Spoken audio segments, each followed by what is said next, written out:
Hearts and minds, Iraqi freedom, weapons of mass destruction.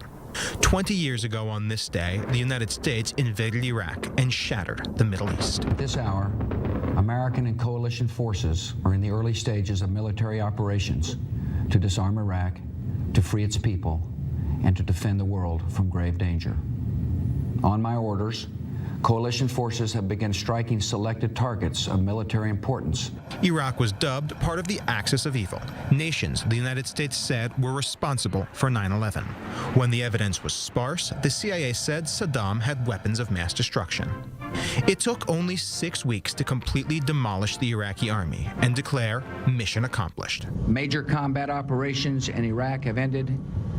In the Battle of Iraq, the United States and our allies have prevailed. The weapons of mass destruction, stockpiles of chemical weapons, were never found, so the goals of the invasion shifted. Operation Iraqi Freedom became a crusade to establish a Western liberal democracy in the Middle East, first by removing all traces of Saddam's government. The 400,000 regular army people were thrown out of work by something called the Freedom of Iraq. The Iraqi army essentially was dissolved. Then by trial for the former dictator himself.